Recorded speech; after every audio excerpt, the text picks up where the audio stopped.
Much. Sir మాట్లాడతారు విద్యార్థులను ఉద్దేశించి.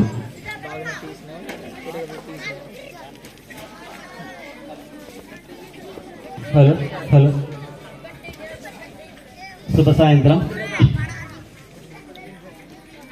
3 గంటలకి మొదలైన ఈ వీడ్కోలు కార్యక్రమం చివరి దశ వరకు అంతే ఉత్సాహంతో ఉల్లాసభరితంతో సాగిన ఈ కార్యక్రమానికి అధ్యక్షత వహించినటువంటి మన పాఠశాల ప్రధానోపాధ్యాయుల వారు, ఇంత మహోత్తరమైన కార్యక్రమానికి పూనుకున్న పాఠశాల 10వ తరగతి విద్యార్థులకి శుభాకాంక్షలు తెలుపుకుంటూ, ఈరోజు చెప్పాలంటే చాలా శుభదినం.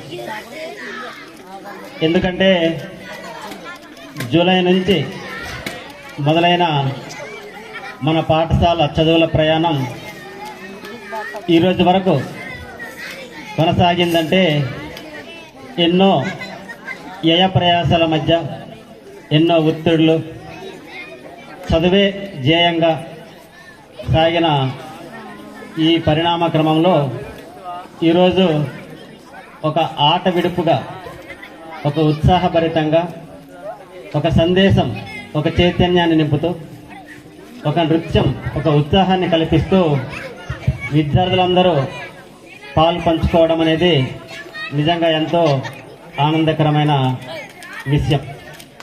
ఎందుకంటే ఎంత ఒత్తిడైనా కూడా మనకు పోవాలంటే అది ఒక్క ఆట విడుపుతోనే సాధ్యమవుతుంది.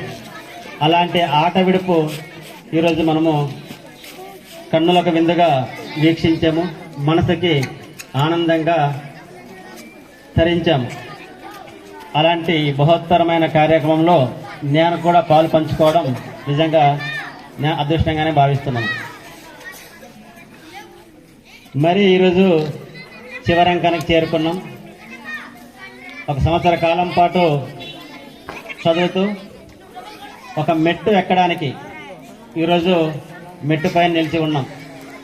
ఎందుకంటే మన జీవితాన్ని తీర్చిదిద్దేది ఈ మెట్టే. ఇది ఎక్కితే కానీ చివరి మెట్టుకు చేరుకోలేం. అలాంటి 10వ తరగతి అనే తొలి మెట్టులో ఈరోజు నిలబడి ఈరోజు ఉత్సాహంగా ఈరోజు ఈ కార్యక్రమాన్ని జరుపుకోవడం అనేది జరుగుతూ ఉంది.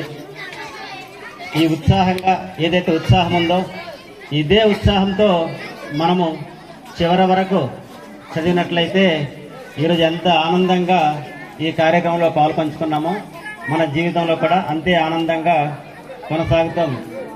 అలా సాగాలంటే ఇదే ఉత్సాహంతో మనం ముందుకు వెళ్ళాలి. అనేక కథలు విన్నాం, అనేక ఉపన్యాసాలు విన్నాం. ప్రతి కథ మన మార్గానికి దారి చూపాలి. ప్రతి సందేశం మన మార్గానికి ఒక కొత్త మలుపు చూపించాలి.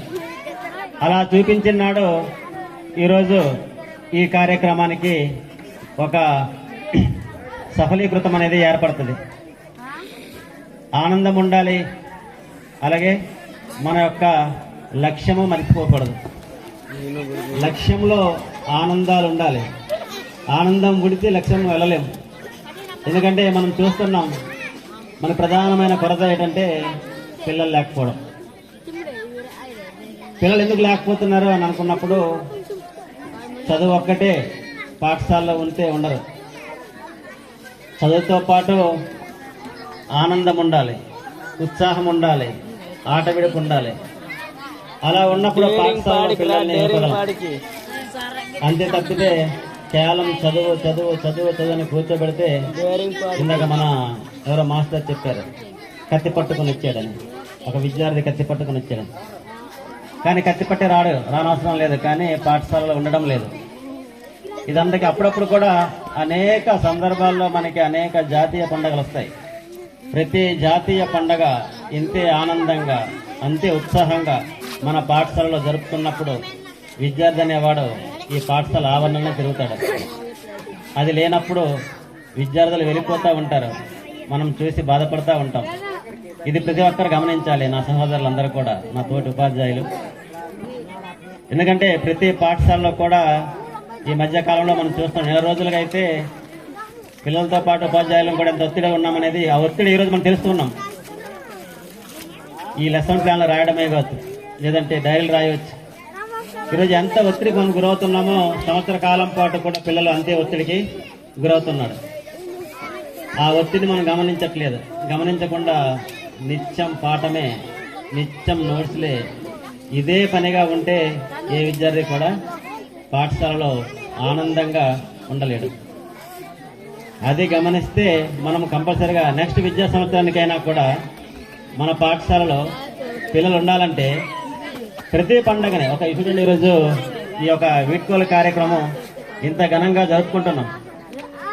మరి ఇంత ఘనంగా జరుపుకో అవసరం లేదు, కానీ ఒక పండగ, ఒక జాతీయ పండగ లేదంటే ఒక పుట్టినరోజు మన పాఠశాలలో మినిమం ఒక సమావేశం ఏర్పాటు చేసి ఒక సందేశాత్మక వాక్యాలు ఇస్తూ ఒక ఉత్సాహమైన నృత్య రూపకాలు అందించే విధంగా మన పాఠశాలలో ఏర్పాటు చేసినప్పుడు కంపల్సరిగా విద్యార్థి అనేవాడు ఆ విషయాలు వింటాడు, ప్రేరణ పొందుతాడు. అలా పొందినప్పుడు కంపల్సరిగా విద్యార్థి కూడా నేను కూడా అంతటి వాడు అవ్వాలి అనుకుంటాడు. అలాంటి సందర్భాలు మన పాఠశాలలో కల్పించాలని నేను కోరుకుంటున్నాను మనసారా. రిక్వెస్ట్, ఇది ఆర్డర్ కాదు. అలాగే 10వ తరగతి విద్యార్థుల దృష్టిలో పెట్టుకుంటే మీరు సంవత్సర కాలం పాటు చదివారు, ఇంకా మీ చేతిలో సమయం ఉందా?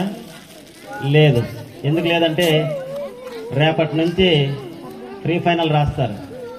సుమారుగా అక్కడ సమయం పూర్తయిపోతుంది. ఇంకా మీరు పరీక్షలకు వెళ్ళడానికి మీ దగ్గర చదవడానికి ఏమీ సమయం ఉండదు. కాబట్టి మీరేం చేస్తారంటే ఇప్పటి నుంచే మీరు కొంత అవగాహనకి రావాలి. ప్రతి ఉపాధ్యాయుడు చెప్పారు, పేపర్ మోడల్ చెప్పారు, ఏ ప్రశ్న వస్తాయో చెప్పారు, ఎలా చదివితే పాస్ అవుతారో చెప్పారు. అవన్నీ కూడా ఒకసారి మనఃపూర్వకంగా మననం చేసుకుంటూ మీరు ముందుకు వెళ్ళినట్లయితే ఏ ఒత్తిడి లేకుండా, ఎందుకంటే అందరూ పాస్ అవుతారు, అది పెద్ద విశేషమేం కాదు.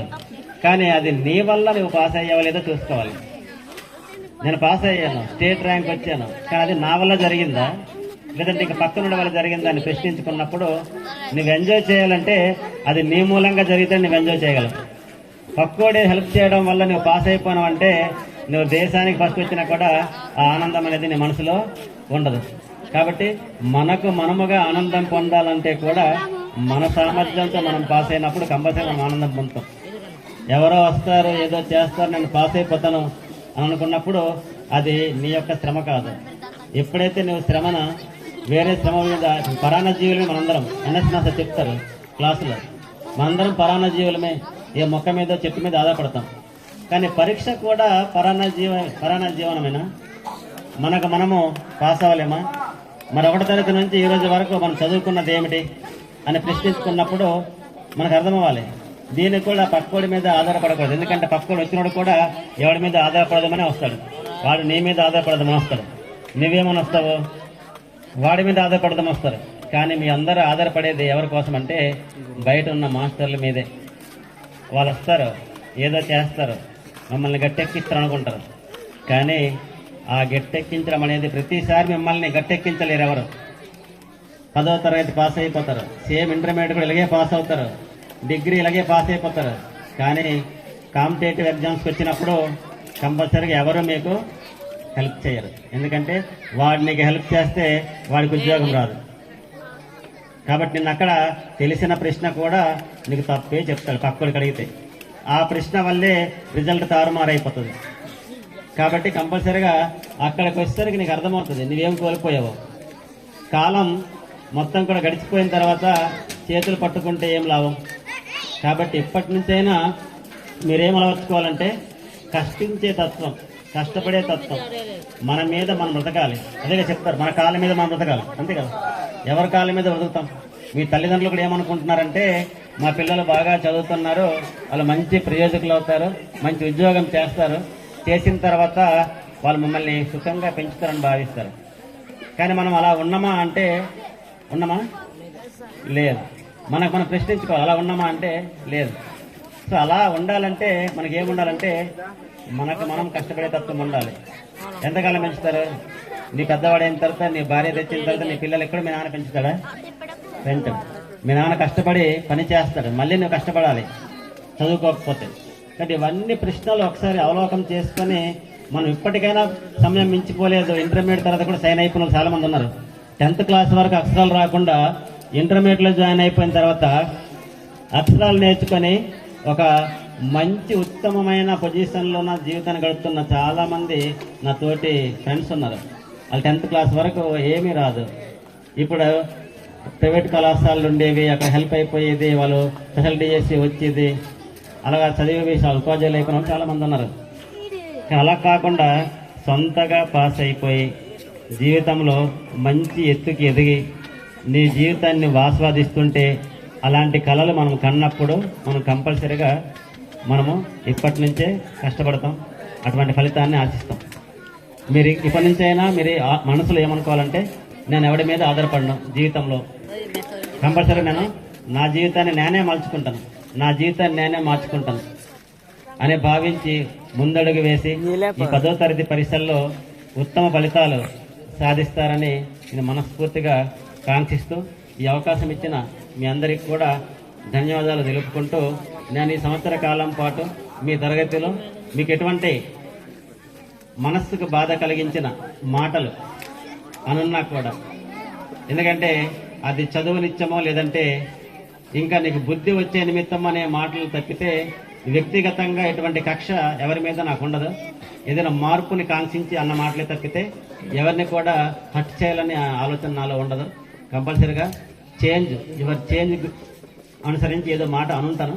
ఒక అనుంటే కనుక మీ మంచి మనసుతో క్షమించి నన్ను ఆదరిస్తారని మనస్ఫూర్తిగా కోరుకుంటూ ఈ అవకాశం ఇచ్చిన మీ అందరికీ ఒకసారి ధన్యవాదాలు తెలుపుకుంటూ, మీ అందరికీ కూడా మరొకసారి వీడ్కోలు కార్యక్రమం శుభాకాంక్షలు తెలుపుకుంటూ నేను ముగిస్తున్నాను.